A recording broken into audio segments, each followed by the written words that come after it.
everyone, welcome back to my channel, and today I'm going to be doing a wrap-up of March. So everything I've read in March. So let's get started.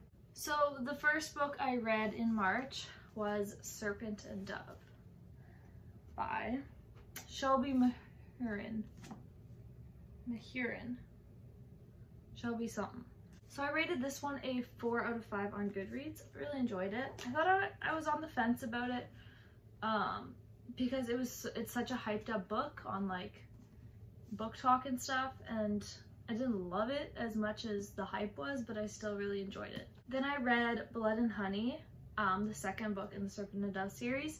I rated this one a 3 out of 5, so I didn't enjoy it as much as the first one. And I tried to get the last book, Gods and Monsters, but it wasn't available on any Overdrive or in the library, and I was not going to buy it. I didn't like them that much.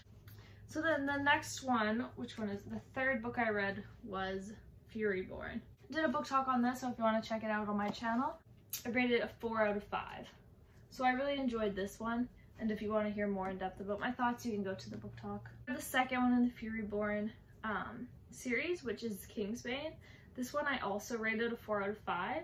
So that one was good, and I did want to read the third one, but again, I couldn't find it on anything on Overdrive or in the library. I actually don't know if I checked the library.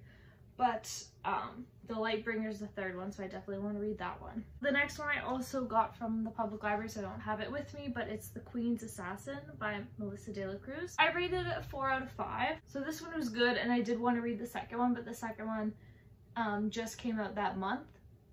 And so it wasn't gonna be available on Overdrive, and it definitely wasn't gonna be at the library. And I didn't want to buy it because I didn't own the first one. So that one's also on my list to read.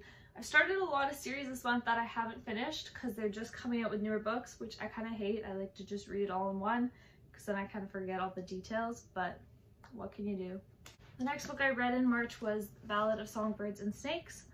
So this has been on my TBR for ages, and then I finally picked it up. It was pretty good. It was all right. It's just weird reading about him when he's a boy because he's such a nice little boy, and then the ending kind of F's you over. It's weird what happens, and I'm like, oh, okay. Because I was like, this is leading up to a happy ending. And they were like, psych. But I rated it a 3 out of 5. Probably like a 3.4 or something.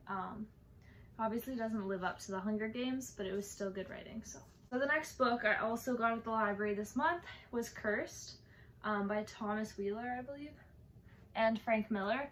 So I rated it a 3 out of 5. They actually turned this book into a TV series with that girl from 13 Reasons Why. I actually do own this book in Manitoba, but it was in my TBR for so long, and so I saw it at the library and I was like, I might as well read it. Like, I already have a copy, so it was alright. I didn't love it, and I watched about one episode, maybe half of the first episode. So I don't know how well the TV show is either. I just couldn't really get into it. So the next one I read this month was The Wrath and the Dawn by Renee Ahdieh. So I have a book talk coming out on this one. So I read this one, and then I also read the second book, which is The Rose and the Dagger. And they were both really good. I actually really enjoy duologies just because, I think I've said this before, but it gives you enough of the detail about the characters, but it still is able to tell its whole story, which I really enjoy. So yeah, for both of these, I rated them a 4 out of 5. So I really enjoyed them. If you haven't read them, I definitely recommend it. So the next book I read was The Two Towers. So this is the second book in the Lord of the Rings trilogy. It's the smallest of the books. The other ones are here, but I'm just kind of rereading them slowly, and then I'm gonna rewatch the show, the movies. It's a big commitment, and there's a lot of details in these, but really good. I mean, creating an entire world like that, by like Lord of the Rings and Harry Potter, how it's like the fandom has grew on itself as well, and how it's just so popular just from an idea someone had when they were writing. I think that's pretty sick. I've tried to write before, it hasn't really worked out, so. So the next book I got was also from the library, so I don't have it here. Chain of Gold by Cassandra Clare. So I really like honestly, I like all of Cassandra Clare's books that aren't City of Bones. Like, I did enjoy City of Bones, but I read it so long ago that, like, it was before Heavenly Fire came out that I was reading them. And then when Heavenly Fire came out, all the books kind of clumped themselves together and I didn't love them enough to reread them. And then the TV show and movie came out. Oh, the TV show's actually horrible though. But the movie's pretty good. But I don't know, and then I read, where is it? Lady Midnight. I love this series by her. And Chain of Gold was pretty good. I think I rated it, yeah, I rated it a 4 out of 5. And it's just, she ties everything back to like the same characters and the last names. And I was trying to work it out in my head. It was kind of a lot because it was like, main character in Chain of Gold is someone Carstairs, like someone related to Emma in this book, and she gets with,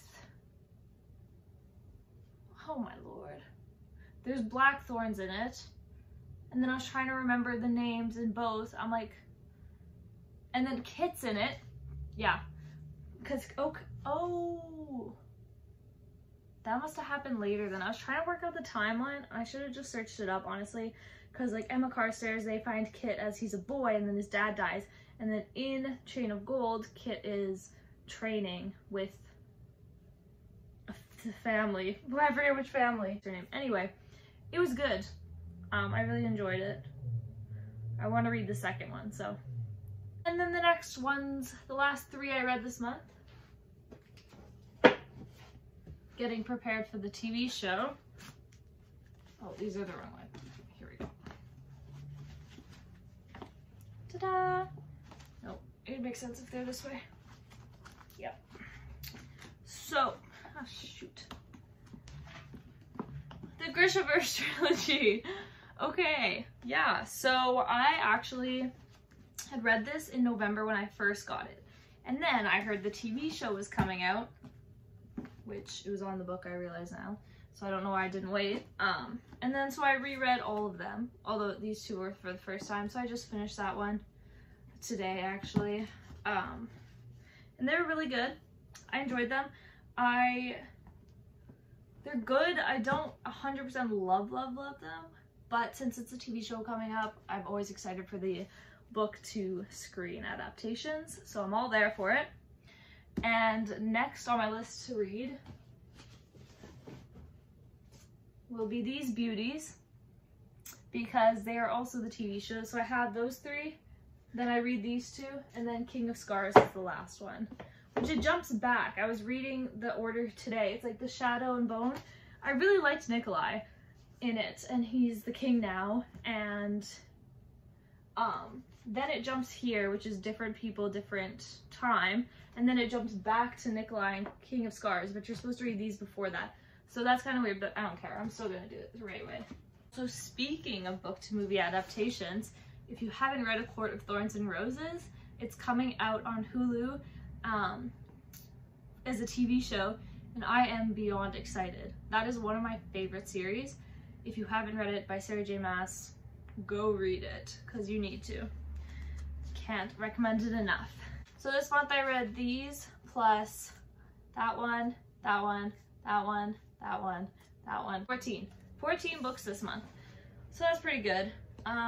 This month it's gonna be a lot less because I work a lot, but we'll see. Anyway, that's it for this video. Thanks for watching. Hit the like and hit the like and subscribe button. I post videos every week, and I'll see you next time. Bye!